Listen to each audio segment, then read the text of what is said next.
Dr. Russel Norman. Thank you, Mr. Speaker. My question is to the Minister of Finance and asks, which response to the Christchurch earthquake carries a greater risk of a credit downgrade? Increased government borrowing or a temporary earthquake levy? The Honourable Bill English.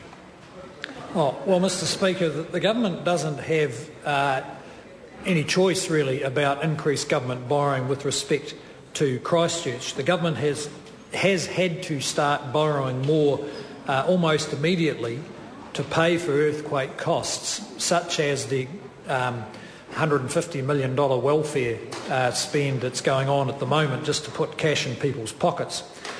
The real issue is how the government intends to deal with that increased debt.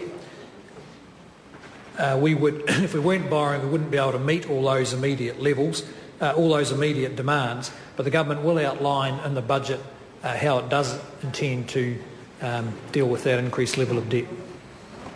Point of order, Mr. Point Speaker. of order, Dr. Russel Norman. Mr. Speaker, it was a primary question and it was specifically about the risk of a credit downgrade, and I don't believe the Minister addressed that part of the question. I think it's a fair point the member raises. The question was on notice and asked which would be the greater risk. Now, I realise it is hypothetical to some extent, but I think the Minister should address that since it is a primary question. The Honourable Bill English. Well, Mr. Speaker, in our view, actually we believe that a levy could be just as much a risk for our credit rating as increased borrowing, because it would demonstrate the government wasn't willing to deal with its own spending quality on the one hand. On the other hand, a levy could make it more difficult for economic growth to pick up, and in the long run, that is going to help cut debt and rebuild Christchurch. Dr. Russel Norman. Supplementary. Thank you, Mr. Speaker. Isn't the real issue with regard to a credit downgrade the level of government debt? And if a levy were struck to raise around, say, $1 billion a year, that would have a significant impact on reducing the amount that the government needed to borrow and hence reduce the risk of a credit downgrade. The Honourable Bill English. Well, Mr. Speaker, that regardless of whether we had the earthquake or not, that is the argument for increasing taxes when the government does owe money. We have argued that it's in our long-run best interest to have relatively low taxation rates on income, savings, investment and exports, because that will help the economy grow. There is an argument that you could put those tax rates up right now to reduce debt, but we believe that would be detrimental in the long run. Dr. Russel Norman. Thank you, Mr. Speaker.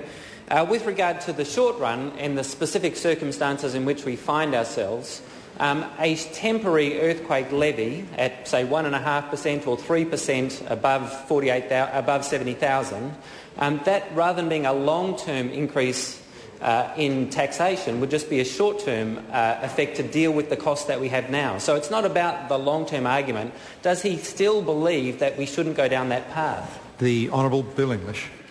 Well, yes, Mr. Speaker, I still do. And with respect to the levy, our calculations indicate that a levy of the size that the member is referring to would probably have to last for about 8 to 10 years to meet the, say, a $6 billion cost. And that we don't regard that as short-term. I mean, that does look fairly long-term. Dr. Russel Norman. Thank you, Mr. Speaker. Does he agree with the advice from Treasury and others that a downgrade would cost an ordinary mortgagee, someone who had a mortgage on a house, in the order of 1% increase in interest rates, and that would be a much greater increase in payments for that household than a temporary earthquake levy? The Honourable Bill English. Well, Mr. Speaker, I haven't seen the Treasury advice as that specific, but there's no doubt that a credit downgrade would generally lead to somewhat higher interest rates, and that is a risk that New Zealand faces, not just because of government debt. In fact, the credit rating agencies would say that it's the large private debt alongside the government debt that gives them some concern about New Zealand. We're very conscious of the risks of a downgrade and believe we're making the right considered choices to deal with those risks. Dr. Russel Norman. Does he agree that a 1% increase in interest rates on a person holding a $300,000 mortgage could result in that family paying an extra $60 a week in interest payments, and that would be significantly more than the kind of levy that we're talking about. So in fact, people would be better off paying a temporary earthquake levy than facing higher interest rates. The Honourable Bill English. Well, Mr Speaker, the member's calculations may well be right, but I think in the long run the issue for New Zealand is the amount of debt it owes to foreign lenders. At the moment, what's driving up that debt is a growth in government debt, and most of the advice I've seen has indicated the best thing the government can do to deal with that rise in debt is to reduce, where it can, its expenditure in a permanent way, rather than relying on a temporary levy. Dr Russell Norman. Is the Minister saying that the government's response of spending cuts and increased debt effectively means that it will be a smaller group of New Zealanders who pay the cost of the quake rebuild, those who will have their benefits cut, such as working for families or something else, and the large bulk of New Zealanders who will face higher interest payments on their home mortgages, who will bear the cost, rather than having a temporary earthquake levy which could avoid both of those things? The Honourable Bill English. Well, Mr Speaker, as I think I've indicated to the member, a short-term levy that was large enough that raised enough money to meet the $6 or $7 billion costs would need to be either applied to a much wider range of income earners than he says, or applied at a higher rate if we were going to meet those costs in the short term. The method that the government is pursuing will allow us to spread the costs of the Canterbury earthquake over more people over a longer period of time.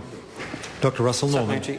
If the fundamental choice is between us paying higher interest payments, which will go to overseas-owned banks, so sending money overseas to pay higher mortgage payments, rather than us paying ourselves a temporary earthquake levy to pay the earthquake, isn't that a much more sensible approach rather than simply enriching our overseas lenders? The Honourable Bill English.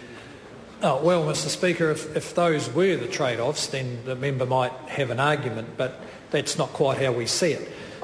We believe that we need the tax settings and the spending settings that are going to help lift the performance of the economy. Increasing taxes is probably not going to help that, and continuing with ineffective government spending is not likely to help that.